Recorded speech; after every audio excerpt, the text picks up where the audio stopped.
cher Jésus, toi le mériter. Tu es merveilleux, tu es bon. Ce soir, nous élevons infiniment ton nom. Seigneur éternel, pour la grâce, la joie, la bonté, Seigneur éternel, que tu révèles en nous, que tu manifestes à tout un chacun ce soir. Ce n'est pas par notre gloire, ni par notre force, que nous nous tenons, Seigneur, dans cette Dieu saint, mais c'est parce que, Seigneur, tu l'as voulu. Et voilà, Père éternel, en signe de reconnaissance, nous sommes venus pour t'adorer.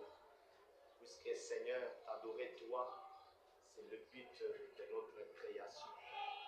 Oh Dieu, nous voici ce soir éternel, alors que nous voulons lire cette parole. Seigneur éternel Dieu, la parole du commencement. Puisses-tu la oindre et accorde le respect. Accorde, Seigneur éternel, l'attention, Seigneur, à tout un chacun. Nous ne voudrions pas commettre l'erreur de cet homme qui a été envoyé chercher Jésus par son maître, Simon le pharisien, qui était tellement préoccupé de trouver Jésus, mais sans discerner qui était cet homme qu'il cherchait. En ces jours-là, il pouvait comprendre que la réponse à tous ces problèmes devait être résolue. Et ce soir, accorde-nous ce discernement, ce sens élevé de compréhension sur ta parole, afin que Jésus, en sortant d'ici, plus d'inquiétude, ni de maux, ni de souffrance, Père, et que nous soyons éclairés et illuminés par la présence du Tout-Puissant. Nous consacrons ainsi à toi au nom de Jésus-Christ. Amen. Je reste. L'Éternel dit à Abraham, va-t'en de ton pays, de ta patrie, de la maison de ton père, dans le pays que je te montrerai. Je ferai de toi une grande nation. Je te bénirai, je rendrai ton nom grand. Et tu seras une source de bénédiction. Amen. Je vais vous asseoir.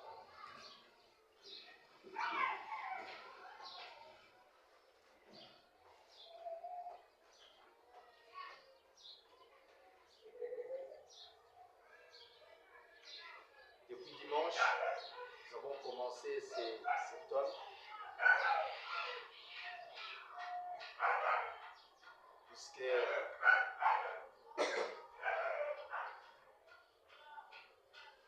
j'ai d'abord mis entre parenthèses ce que nous avions.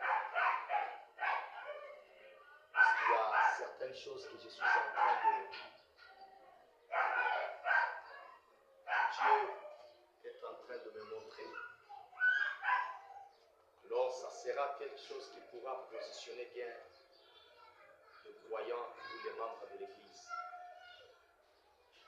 Donc, ça pourra positionner l'Église en général.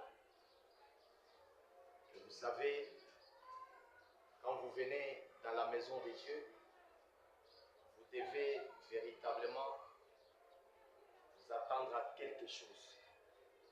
N'est-ce pas? Et si vous n'avez pas une attente, ça veut dire que vous êtes en train de perdre votre temps.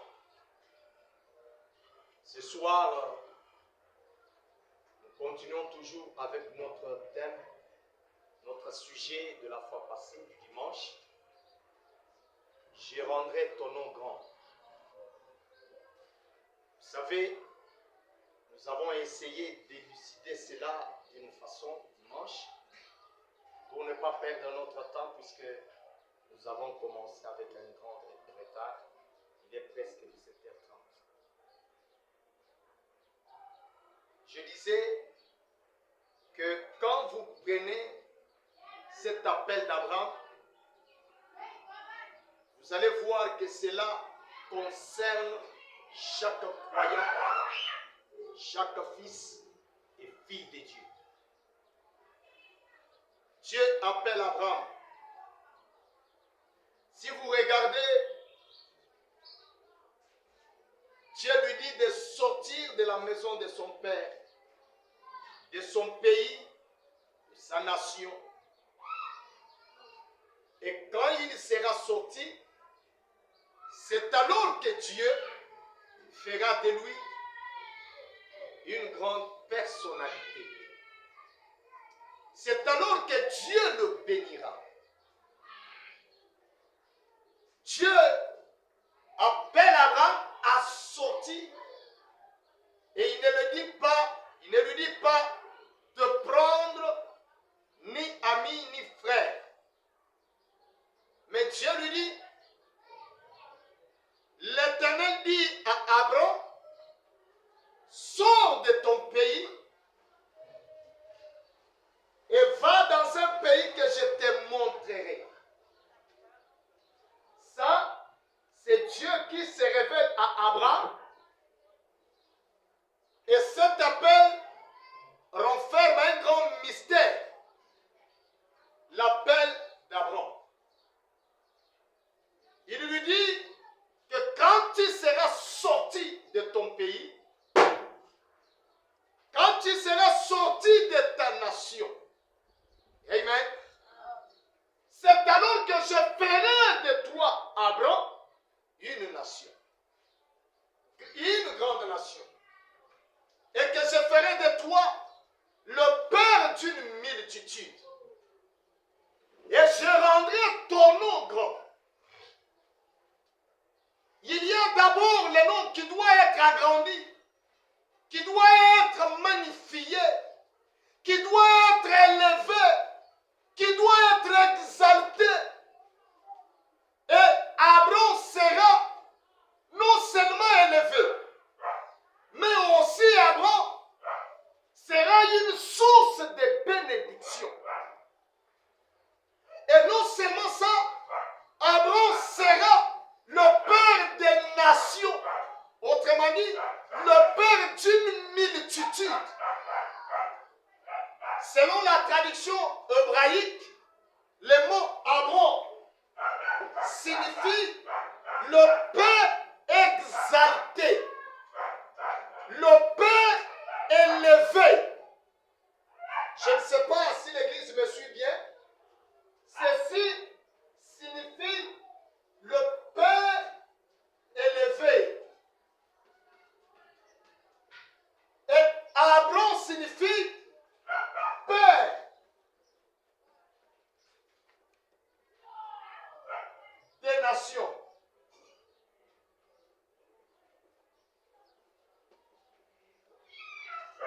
Ou d'une multitude.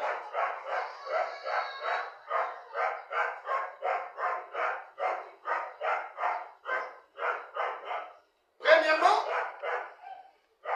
cet homme qu'on appelle père, il n'a ni enfant,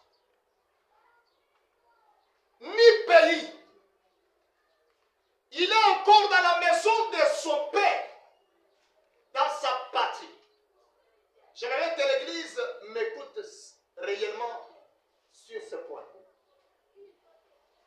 Écoutez, celui que Dieu appelle Abraham de sortir de son pays, de sa nation, il n'a pas encore même une progéniture.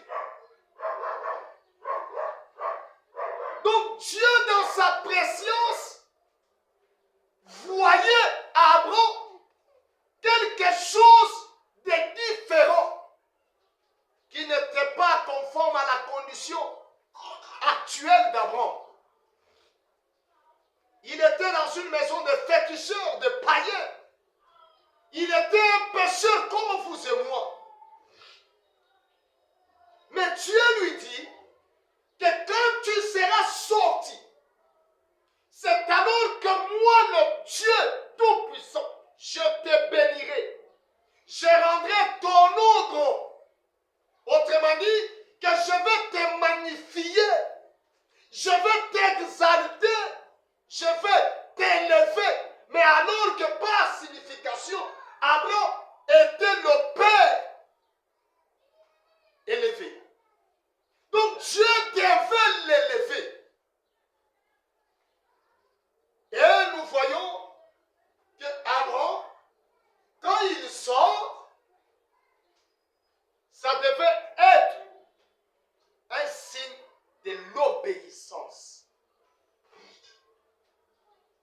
Je peux me tenir ici, dire, tel venez, j'ai besoin de toi.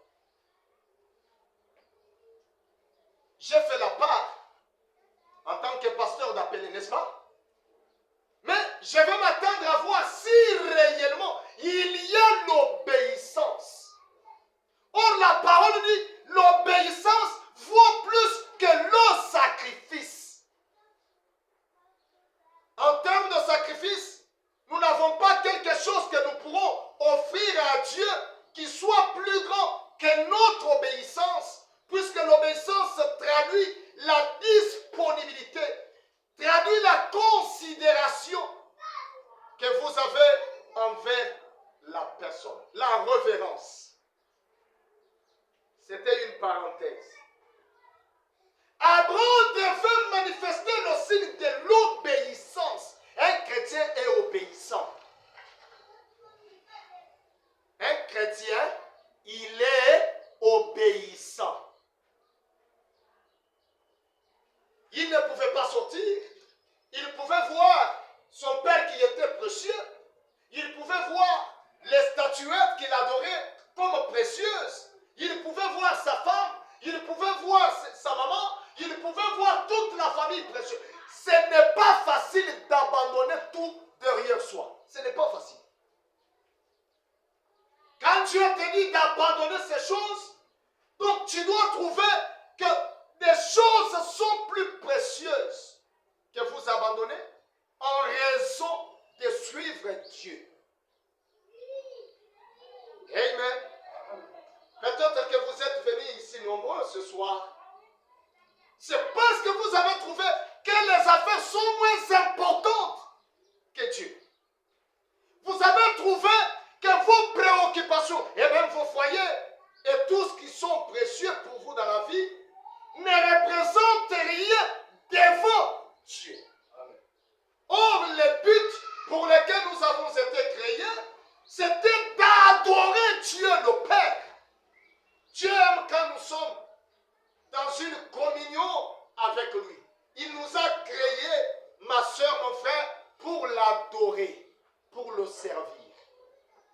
Et quand nous n'avons pas le temps de servir Dieu, par l'obéissance, d'adorer Dieu, il y a quelque chose de sacré qui nous manque. Et maintenant, je ne m'étarderai pas là-dessus. Il y a quelque chose que je voudrais voir avec vous. Au chapitre 12, Dieu appelle Abraham. Ça, c'est l'appel. Un appel pour sortir vers un autre endroit, qui était un nouveau endroit. Abraham ne connaît pas cet endroit-là. N'est-ce pas? Eh bien, si aujourd'hui on est là, c'est un voyage, le pèlerinage, l'exode dans le domaine du christianisme. Et nous ne connaissons pas, mais c'est le Saint-Esprit, c'est Dieu, le surnaturel, qui nous fait découvrir des grandioses choses. Et c'est cela que nous appelons une vie par expérience. Qui connaît ce qui pourra survenir demain? Personne alors. Personne ne connaît ici quand est-ce qu'il va mourir. Personne ne connaît quel genre de maladie il sera, de quoi il sera dérangé demain ou après-demain. On ne connaît pas. Mais écoutez, nous voyageons par la foi. Nous parlons par la foi. Nous prêchons par la foi. Nous vivons par la foi. Et nous croyons par la foi.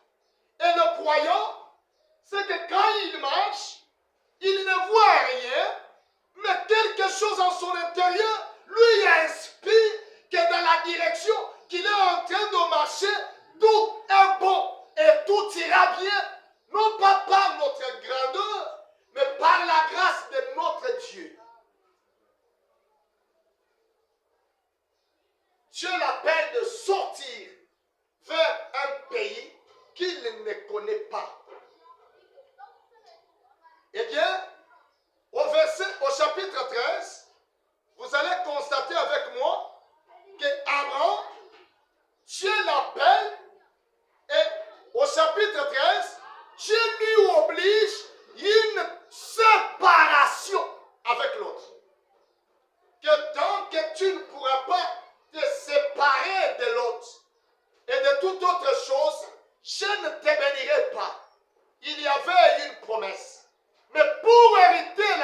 bénédiction, la promesse, Abraham devait accomplir certaines conditions, lesquelles Dieu devait lui faire un grand homme. Un grand homme, Dieu devait lui faire une source de bénédiction et Dieu devait faire de lui le père d'une multitude. Alors, pour mériter ceci, Abraham devait se séparer de tout ce qui lui était précieux. Ce n'est pas facile. Les habillements mondains, le comportement du monde, les habitudes qui ne sont pas chrétiennes, les associations qui ne sont pas chrétiennes. Je voudrais parler des amis qui ne sont pas aussi chrétiens. Dieu nous appelle à une véritable et totale séparation. Au chapitre 13, Dieu exige cette séparation. Et au chapitre 14, c'est là que nous voyons Abraham qui part et il remporte la victoire sur plusieurs rois. Est-ce que je me fais entendre? Il remporte une victoire sur plusieurs rois et Abraham à son retour, après avoir remporté la victoire, il rencontre Melchisédek, le père de lumière, le roi de théophanie. Dieu lui-même l'a créé. Il se révèle à Abraham. Et là, Abraham a eu part pour faire quoi? Pour communier avec le père de la théophanie, appelé Melchisédek. Il lui donne du pain et du vin. Et Abraham lui donnait la dîme de tout ce qu'il avait reçu. Est-ce que l'Église me suit? Écoutez, vous ne pouvez pas communier avec Dieu. Vous ne pouvez pas avoir part avec Dieu si vous n'avez pas vaincu. Donc la communion appartient aux vainqueurs, à ceux qui ont combattu, à ceux qui ont lutté, à ceux qui sont restés persévérants pour défendre les principes de la parole. Et c'est alors que Dieu viendra se révéler à vous pour vous donner le pain et le vin. Pour vous dire que mon fils, tu as été le véritable serviteur et fidèle. Tu mérites et voici la récompense. Au chapitre 15, nous voyons qu'Abraham, il reçoit une promesse, laquelle que tu dois posséder le pays de Canaan. Tu dois posséder le pays de Canaan. Et tu auras une postérité. Non seulement le pays, mais Abraham, tu auras une postérité. Dieu ne lui a pas dit que tu auras l'enfant d'une autre femme. Mais de la même femme, Saraï, je te donnerai un fils qui sera héritier de toutes choses. Mais par l'interprétation et le doute de la femme, il dit, je me fais déjà vieille, tu peux prendre ma servante. Nous voyons que là, Abraham prend Agar, qui n'était pas sa femme. Mais, justement pour faire plaisir à sa femme, Saraï. Au chapitre 17, c'est là qu'Abraham, son nom est changé. Amen. Amen. Le nom d'Abraham est changé en Abraham. Dieu lui donne un nouveau nom. Et quand Dieu lui donne le nom d'Abraham, il lui donne maintenant un signe de la circoncision. Que tu seras circoncis et même la postérité qui sortira de tes entrailles. Chaque mâle qui naîtra sera circoncis circoncis après 8 jours de sa naissance. Nous comprenons que Dieu, dans l'étude, était en train de nous montrer que la véritable circoncision devait venir après les 7 âges de l'Église, au 8e jour. Voilà pourquoi les enfants sont consacrés après ces jours-là. Voilà pourquoi nous parlons qu'après les 7 âges de l'Église, si vous pouvez voir, il y a là la pierre fêtière, il y a là le corps ou la pyramide qui est là. Il y a ici 7 âges, mais la circoncision devait intervenir après le 7 âge de l'Église. Quand ça, au-delà des âges de l'Église, la véritable circoncision. Pour dire quoi? Que Dieu devait appeler son épouse, la race c'est lui. Amen, amen. Au-delà des âges de l'Église. Donc, la véritable race de Dieu devait être appelée dans l'âge de la véritable circoncision qui renvoie à la véritable adoption de fils et de filles de Dieu.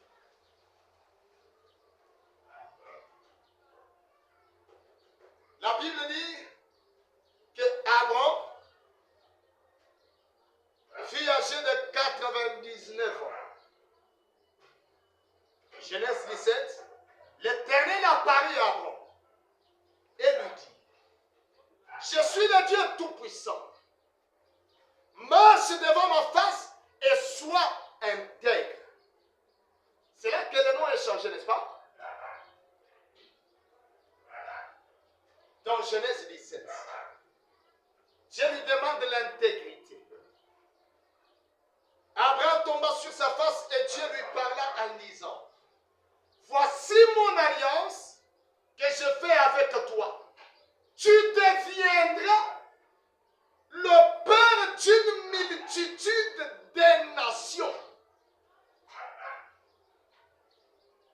Je te rendrai fécond à l'infini.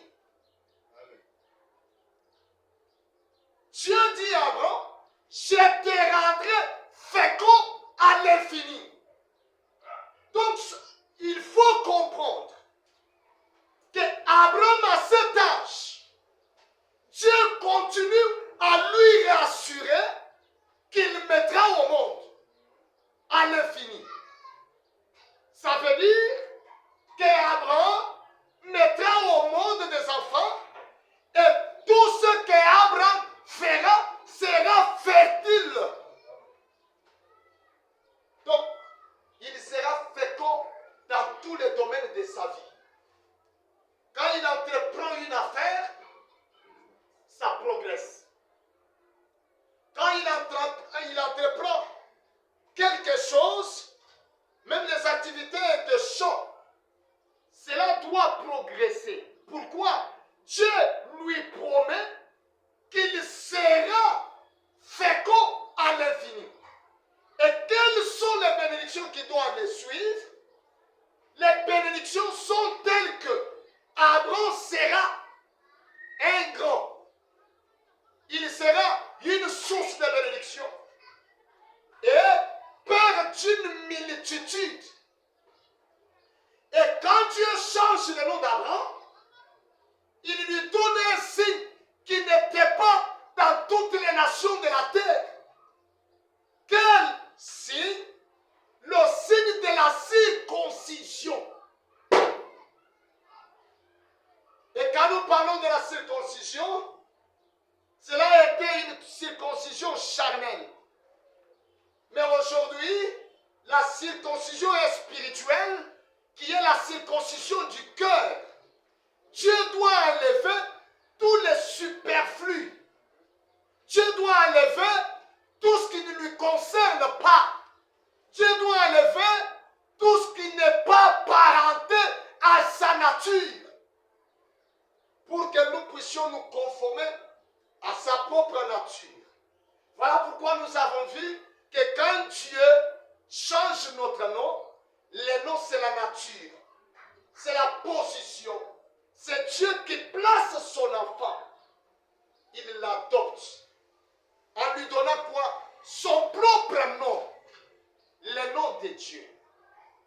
Et quand vous recevez le nom de Dieu, c'est alors que vous devenez un grand. C'est alors que vous êtes élevé. La Bible nous a dit qu'il est celui qui peut tirer les pauvres et les indigents, le faire placer à la table des grands. Amen. Amen.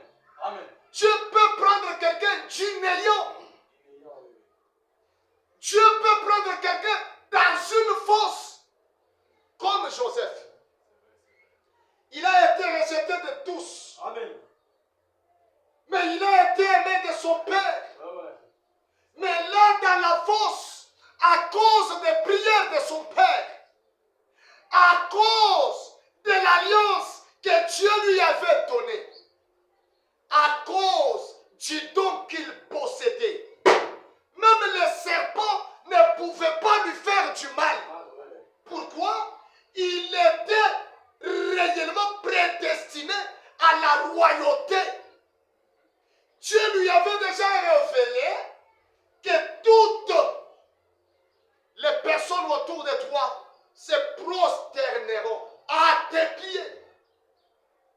Et quand Dieu décide d'élever une personne, aucune organisation, aucune église, aucun pasteur, peu importe les dons qu'il a, il ne peut pas vous rabaisser. Seul Dieu.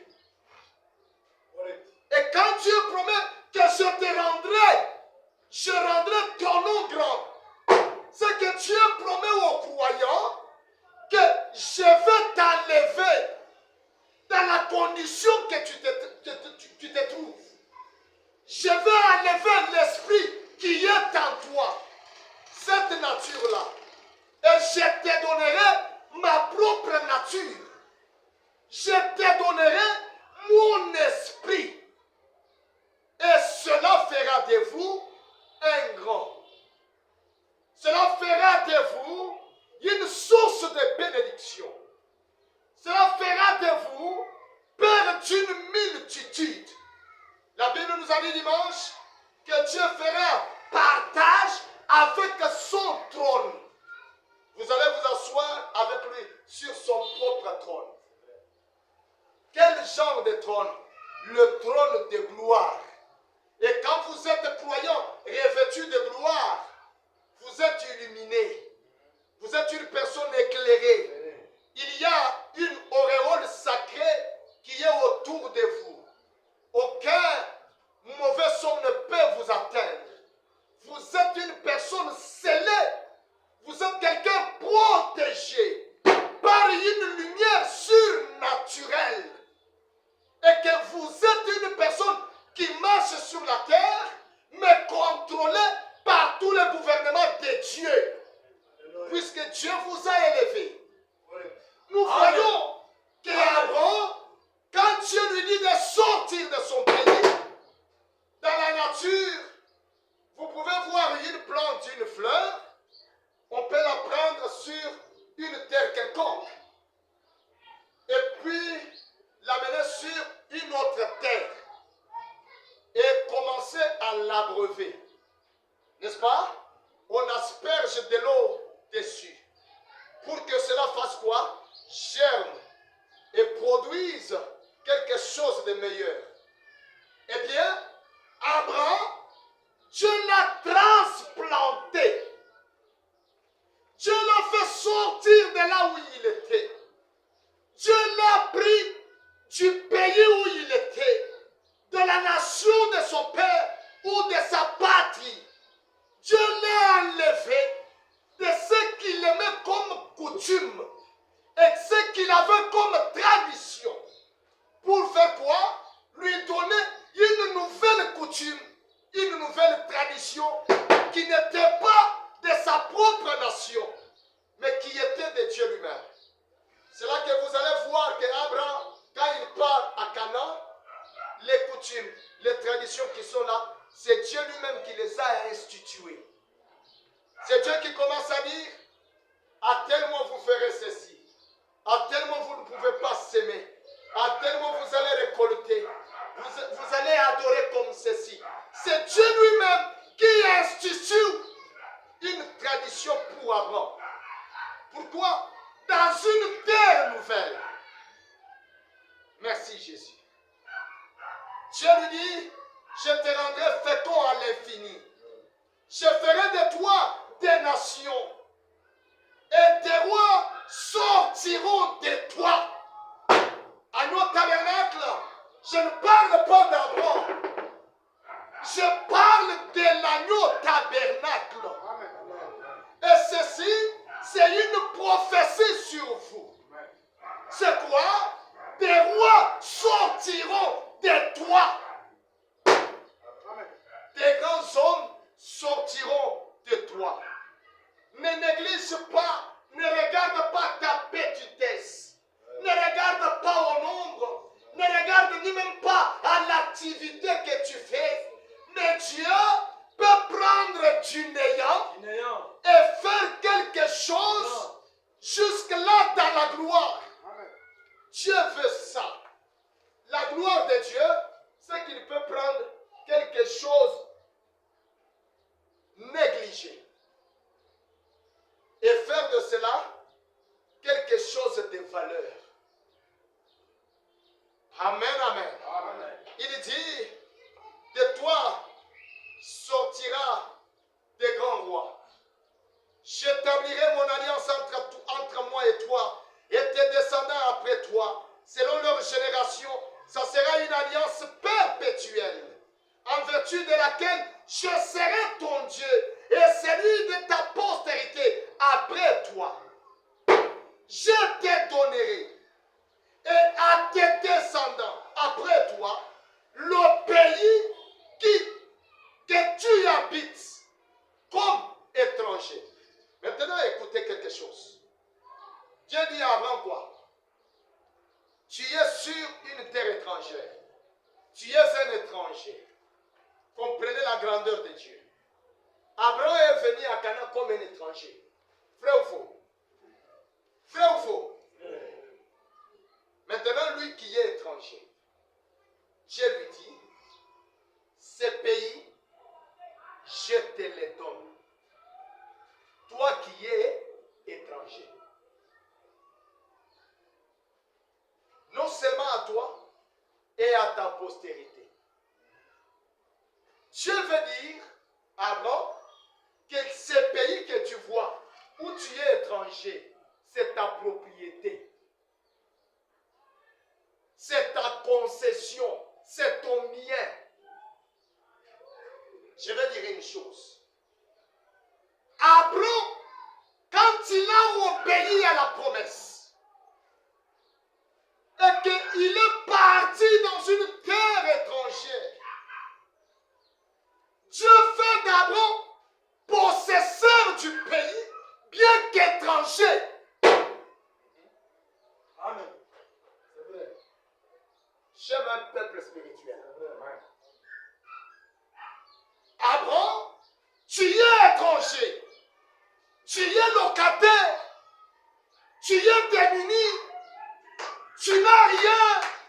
Mais écoutez, Dieu te dit, malgré que tu es étranger, mais je t'établis comme un possesseur, propriétaire. Amen. Oh Dieu, amen. Merci.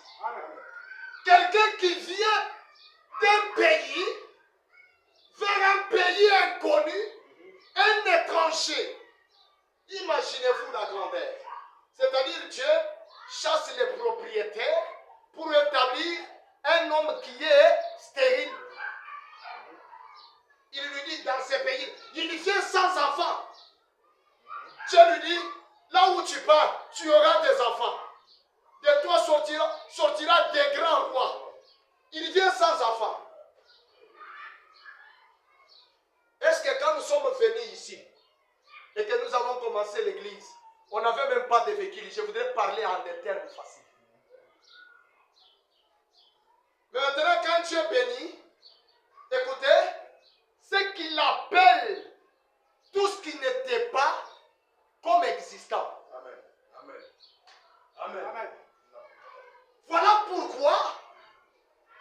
veut rattraper quelqu'un qui était négligent et distrait. Pour lui dire que ceci est ta saison de bénédiction. Je dois t'établir, bien qu'étant étranger. Je te donne un pays. Je te donne une nation où tu seras toi-même gouverneur et propriétaire. Amen. Amen. Il y a des choses quand vous les regardez. Écoutez, vous dites, je ne suis pas à mesure d'accomplir ceci. Je ne suis pas à mesure de construire une maison. Non. Ce soir, en tant que serviteur de Dieu, loin du Saint-Esprit, je déclare que toutes choses sont possibles ce soir. Amen. Pourquoi? Puisque le jeu naturel voit que nous sommes des étrangers. Nous sommes des démunis. Nous sommes des pauvres. Mais par la gloire du Tout-Puissant, il nous transplante, puisque nous lui sommes obéissants. Et il nous place sur une terre étrangère et il fait de nous propriétaires et co-héritiers avec Christ. Amen. Écoutez, dans Psaume chapitre 110, la Bible dit quelque chose de merveilleux. Écoutez ce que la Bible dit. Psaume 110 au verset 1er. Parole de l'Éternel à mon Seigneur. Entre guillemets, l'Éternel qui parle à un Seigneur. Qui était-il? Vous allez discerner vous-même. Mais il dit quelque chose de merveilleux. Assieds-toi à ma droite. Jusqu'à ce que je fasse de tes ennemis. Agneau tabernacle, permettez-moi. Ton marchepied. Amen. Amen. Écoutez, c'est que quand Dieu dit à quelqu'un de venir s'asseoir, c'est que quelqu'un est à un certain niveau. Il est dans une condition quelconque. Il est dans un endroit. Mais il les convie. Il l'appelle et il nous appelle. Merci Jésus. À faire quoi? À venir s'asseoir. Où ça? Pas à ses pieds, mais à sa droite. Et la droite de Dieu, c'est la toute-puissance de Dieu. C'est que là où Dieu vous place, c'est un endroit où vous ne pouvez jamais faillir. Oh, merci Dieu. Vous ne pouvez jamais connaître d'échec. Amen. Amen. Vous ne pouvez jamais connaître de perte. Amen. Amen. Écoutez, la perte, je peux traduire cela. C'est que c'est l'argent que les deux yeux ici ne voient pas, mais qui sont partis quelque part dans un compte. Amen, amen. Amen. Dieu, c'est lui qui peut placer cela. Mais la foi peut voir cela et peut récupérer cela. Amen. Dieu peut prendre l'argent et le placer pour aller aider quelqu'un d'autre. Mais avec les yeux et la compréhension, jamais tu diras on a volé. Mais c'est Dieu qui a pris pour aller aider quelqu'un quelque part. L'essentiel, c'est que je peux prier et consacrer cela. Seigneur, si on a pris, je consacre l'utilisation de l'argent. Puisque le croyant ne fait pas de pertes. Amen. Et aucun mauvais sort ne peut ensorceler les biens témoins de Dieu. Amen. Oh my. Il te dit, viens t'asseoir où c'est? À ma droite. Jusqu'à ce que je fasse de tes sorciers, des magiciens et des marabouts, ceux qui t'envoûtent. Chaque fois quand tu dors, il y a des mauvais esprits qui lancent des énergies négatives, qui ne veulent pas ta progression. Sur le lieu du travail, ils viennent, ils commencent à faire des incantations, qu'ils ne vendent pas, qu'ils ne progressent pas, oh ceci et cela. Non, écoutez, pendant que nos bien-aimés de Dieu dorment, Dieu planifie déjà, depuis la nuit, ce qui leur parviendra comme bénédiction. Amen. jusqu'à ce que je fasse de tes ennemis ton marche-pied. Agneau tabernacle, écoutez, même les scorpions, même les serpents, tu as le pouvoir de les saisir et de marcher dessus. Amen. Parce que Dieu voudrait changer ta nature. Dieu voudrait changer ta position. Il voudrait te placer sur une terre nouvelle. Oh my God. Quelle est la terre nouvelle que nous devons posséder? C'est la théophanie. Amen. Une terre nouvelle. Là où les énergies négatives ne peuvent pas avoir de l'influence. Dieu nous fait sortir de ce corps. Nous ne dépendrons plus de ces cinq sens. L'âme sera ointe de l'onction. Et là, nous sommes véritablement enveloppés qui est surnaturel. Nous sommes enveloppés de la colonne de feu, cachée au creux du rocher. Christ seul. Et le sang de Christ nous protège, nous enveloppe. Et là, nous sommes plus qu'en sécurité. Merci Jésus. Amen. L'Éternel éteindra. Ça, c'est la Bible. Il fera quoi? Éteindre. Des Sion, le sceptre de ta puissance. Même si tu avais une petite puissance, une prière qui ne pouvait avoir d'impact à 1 mètre. Mais maintenant, ce soir, la prière et la puissance de la parole que nous déclarons te rendra plus puissant, au point que tes prières auront de l'impact à des milliers et des milliers et des milliers de kilomètres. Écoutez, ces prières n'iront même pas à Kinshasa pour aller voir le gouvernement en place. Non. Mais tes prières seront en mesure d'aller jusqu'au trône de Dieu. Amen. Oh my. Pourquoi? Puisque Dieu t'a magnifié. Puisque Dieu t'a élevé. Puisque Dieu a fait de toi une source de bénédiction. Amen. Gloire. Gloire à Dieu. Il dit, domine au milieu de tes ennemis. Ça, c'est un ordre. Il ne dit pas que tu peux ou que tu voudras.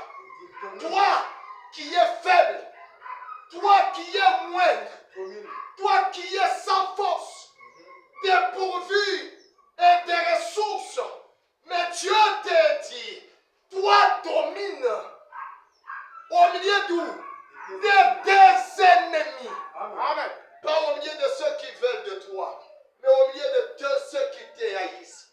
C'est là que tu vas implanter ton autorité. Tu vas faire sentir ton autorité.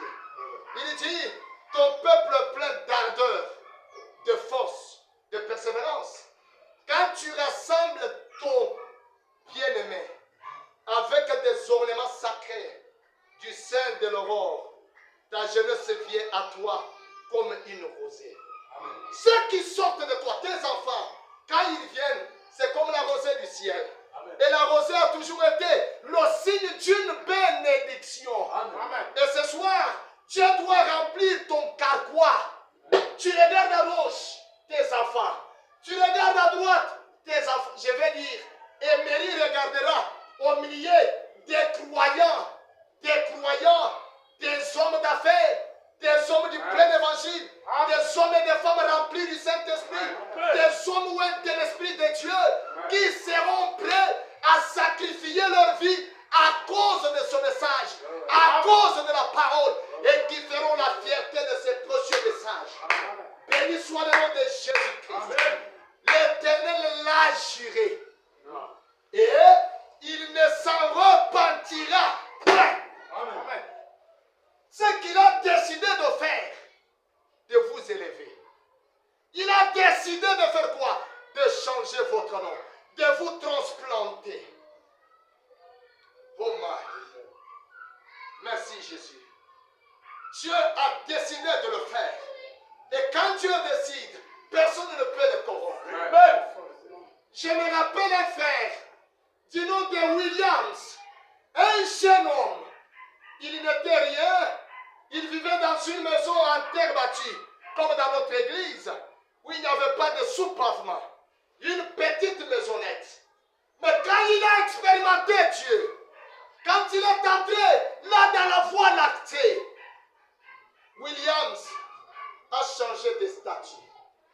Dieu lui a donné une très belle maison.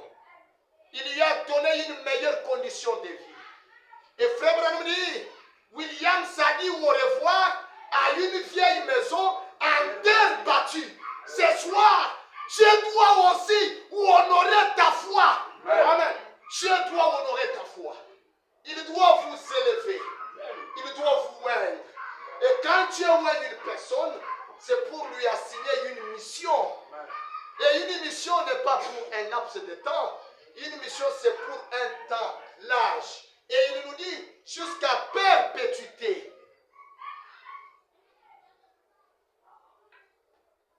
Tu es sacrificateur pour toujours. À la manière de Melchisédek.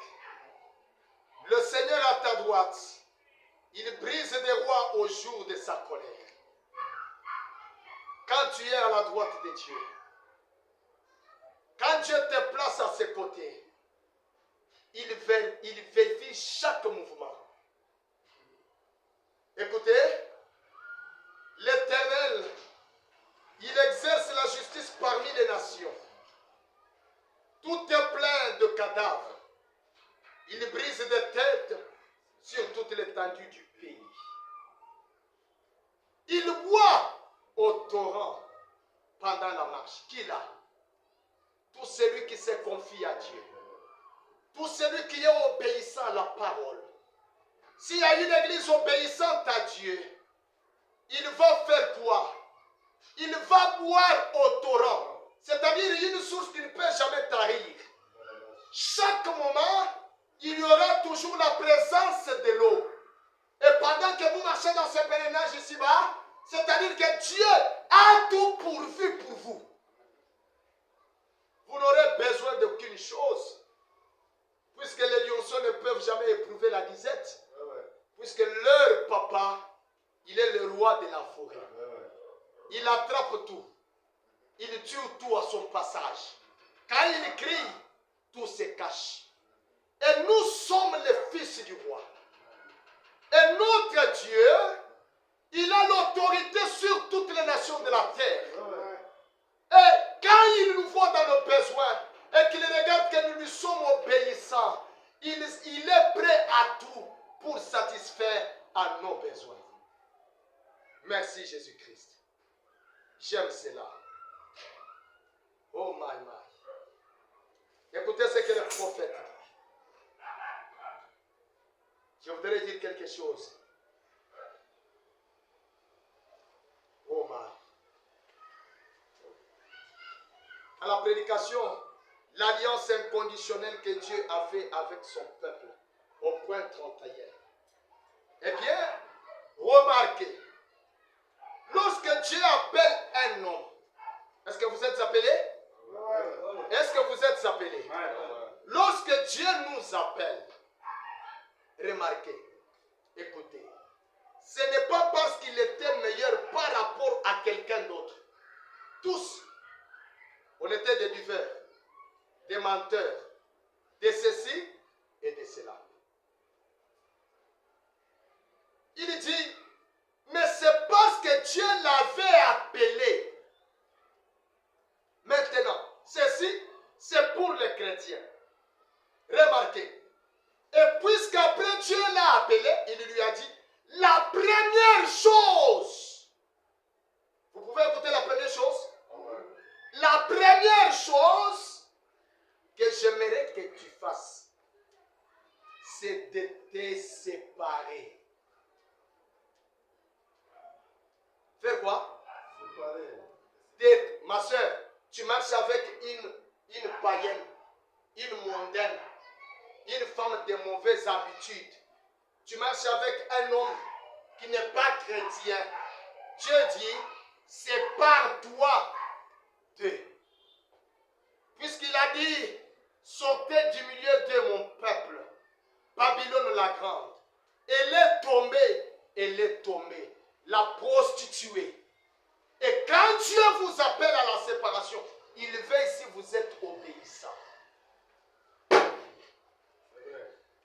Agneau Tabernacle, si vous voulez réellement posséder la bénédiction, vous devez vous séparer.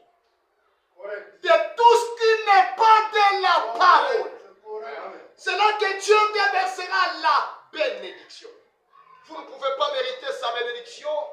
Dieu ne peut pas changer votre nom. Tu dois d'abord véritablement être séparé. Un mauvais comportement, une mauvaise habitude, une mauvaise compagnie, tout cela doit tomber sur l'autel de la prière. Ça veut dire que Dieu doit vous briser. La vieille nature doit vous quitter. Et la vieille nature, c'est quoi? C'est la nature du péché qui nous est collée par la première naissance, dont nous avons été véritablement victimes. Nous sommes venus de la rencontre d'un père et d'une mère. Par tous les moyens, nous sommes déjà condamnés. Nous sommes nous-mêmes un échec. Mais Dieu voudrait que nous puissions nous séparer de la première nature, de cette première naissance. Puisque la première naissance, elle est égoïste. La première naissance, elle est colérique. La première naissance est l'envie. La première naissance, il y a tous les désirs du péché. Mais Dieu voudrait que vous puissiez vous séparer de la première naissance, de la première nature. Et la preuve que vous êtes appelés, c'est quand vous obéissez. Si réellement la parole déclare et que vous vous énervez, vous vous irritez, c'est qu'en vous, la semence, elle est païenne. Elle est païenne. Le saint prophète déclare, remarquez, et puis après que Dieu l'a appelé, il lui a dit, la première chose que tu fasses, c'est de te séparer. C'est ce que Dieu fait aujourd'hui, la séparation. Presque toutes les églises, lorsqu'elles appellent leur nouveau pasteur, là dans l'église baptiste, nous voyons cela. Les gens disent, oh, ce vieux pasteur, c'est une vieille baptême. Il essaye de nous dire ceci. Nous voulons un jeune homme qui est très social. Dieu n'a pas besoin de gens sociaux. Et Dieu n'a pas besoin que pasteur Emery soit social. Où je m'entends avec tel sœur, avec tel frère, avec tel pasteur. Non, pour dorloter, non. Dieu veut un pasteur qui doit cogner sur le péché jusqu'à ce que vous puissiez vous séparer du péché. Il dit, oh eh bien, Dieu n'a pas besoin des hommes sociaux. Dieu a besoin des séparatistes. Séparez-vous. C'est vrai. Dieu exige toujours une séparation. Il a dit, sépare-toi de ta famille, de ton peuple. Sépare-toi de tes associés. Sépare-toi de tes habitudes. Sépare-toi de toutes choses. Sors et tiens-toi seul pour Dieu. Amen. Amen. C'est là que le premier homme a été appelé par élection. Et c'est là que le dernier homme a été appelé pour faire la même chose. Sépare-toi de tes associés. Même un péché peut être ton associé. Chaque fois que tu as le désir de le satisfaire, et quand tu le fais là, il est ton associé. Un péché de menstruation, c'est un péché.